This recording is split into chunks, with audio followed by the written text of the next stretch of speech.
Hello friends, welcome to healthy food. இன்றைக்கி நம்ம ஒரு அருமையான முறுக்கு ரெசிபி தான் பார்க்க போகிறோம். வாங்க எப்படி பண்ணலான்னு சொல்லி பார்க்கலாம். இதுக்கு நான் 2 கப்பு அரிசி மாவு எடுத்திருக்கேன். அரிசி மாவுன்னா வேறு ஒன்றும் இல்லைங்க, நம்ம இடியாப்ப மாவு இருக்குல்ல, அதுதான் நான் 2 கப்பு எடுத்திருக்கேன். உளுந்தை நல்லா வறுத்துட்டு மிக்ஸி நல்லா ஆறுனதுக்கு அப்புறமா மிக்சியில் அரைச்சி 1/2 கப்பு நான் சேர்த்துறேன். ஸோ 2 கப்பு அரிசி மாவு, 1/2 கப்பு உளுந்து மாவு. தேவையான அளவு உப்பு சேர்த்துக்கங்க, 1/2 டீஸ்பூன் உப்பு சேர்த்துக்கங்க, சரியாக இருக்கும். 2 பிஞ்ச் அளவுக்கு பெருங்காயத்தூள், அப்புறமா மிளகாய்த்தூள் 1/2 டீஸ்பூன் நான் சேர்த்துறேன். இது ஃபுல்லாக ஆப்ஷனல் தான், உங்களுக்கு வேணாட்டி ஸ்கிப் பண்ணிக்கோங்க. 1 டேபிள் ஸ்பூன் அளவுக்கு கருப்பு எள்ளு நான் சேர்த்துறேன். உங்களுக்கு வேணும்னா நீங்கள் வெள்ளை எள்ளு கூட சேர்த்துக்கலாம். ரொம்ப அதிகமாக சேர்த்துறாதீங்க, 1 டேபிள் ஸ்பூனுங்கிறது கரெக்டான அளவாக இருக்கும். இப்போ இதை நல்லா கலக்கிட்டு 1 டேபிள் ஸ்பூன் அளவுக்கு பட்டர் சேர்த்துக்கலாம். பட்டர் சேர்த்துட்டு நல்ல பட்டர் ரூம் டெம்பரேச்சரில் நல்ல மெல்ட்டான பட்டராக இருக்கணும். சேர்த்துட்டு அந்த பட்டர் மாவுடைய எல்லா ஓரங்களையும் படுற மாதிரி நல்லா மிக்ஸ் பண்ணிடுங்க. மிக்ஸ் பண்ணதுக்கு அப்புறமா தண்ணி சேர்த்து இதை பிசைஞ்சுக்கலாம். இதுக்கு 1.25 கப்புலேருந்து 2 கப்பு வரையும் தண்ணி தேவைப்படும். ஒரு சிலருக்கு 1.5 கப்பை விட கொஞ்சம் அதிகமாக தேவைப்படும். தண்ணி அளவு பார்த்து சேர்த்துக்கங்க. பாருங்கள், சூப்பராக பிசைஞ்சிட்டோம் நம்ம.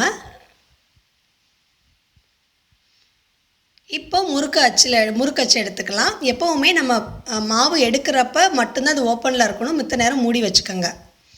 முறுக்கு அச்சில் இந்த மாதிரி 1 ஸ்டார் இருக்கக்கூடிய அச்சு நான் எடுத்திருக்கேன். இப்போ இதை சுற்றிலும் எண்ணெய் தேய்ச்சிக்கலாம். நீங்கள் ப்ரஷ் இருந்துச்சுன்னா ப்ரஷ் வச்சு தேய்ச்சிக்கோங்க. இப்படி வச்சுட்டு சும்மா கையில் தேய்ச்சி விட்டிங்கன்னா அந்த எண்ணெய் ஃபுல்லாக இதாகிடும், அப்போ தான் ஒட்டாமல் வரும். அதுக்காக தான்.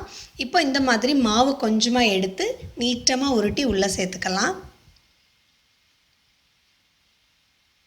இப்போ முறுக்கு பிழிஞ்சிடலாம். இது ரொம்பவும் ஈஸியாக தான் இருக்கும். இந்த முறுக்கை பார்க்குறப்ப தான் கஷ்டமாக இருக்குமோன்னு நினைக்க தோணும். ரொம்பவும் ஈஸி தான். ஃபஸ்ட் டைம் நீங்கள் செய்கிறீங்கன்னா ஒரு 3 சுற்று மட்டும் சுற்றிக்கங்க. சுற்றிட்டு இங்கே பாருங்கள், லைட்டாக அப்படி ப்ரெஸ் பண்ணி விட்டுருங்க. ரொம்ப லைட்டாக ப்ரெஸ் பண்ணி விட்டுருங்க. உங்களுக்கு அந்த கரண்டியில் பிழியறது கஷ்டமாக இருக்குன்னா இந்த மாதிரி ஒரு பிளேட் எடுத்துகிட்டு அதில் எண்ணெய் தடவிக்கங்க. எண்ணெய் தடவிட்டு இப்போ இந்த மாதிரி பிழிஞ்சு விட்டுருங்க. 3 சுற்று கரெக்டாக இருக்கும். இது நம்ம வேணும்னா பெரிய முறுக்கா அப்படியே சுற்றிக்கிட்டே வந்தோன்னா பெரிய சைஸ் முறுக்கா கூட வரும்.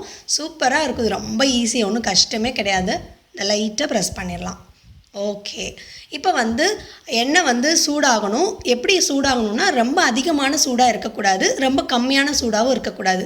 மீடியமான சூட்டை விட கொஞ்சம் அதிகமாக இருக்கணும். அப்போ நம்ம தயார் பண்ணி வச்ச முறுக்கை உள்ளே போட்டுட்டு நல்ல பொறுமையாக இது நல்ல வேக விட்டு எடுத்துக்கலாம். முறுக்கு தயாராகிடுச்சு. இப்போ இது ஒரு பிளேட்டுக்கு மாற்றிடலாம். இதே மாதிரி மீதி இருக்கக்கூடிய மாவுகள் எல்லாத்தையும் நம்ம முறுக்குகளாக போட்டு எடுத்துக்கலாம்.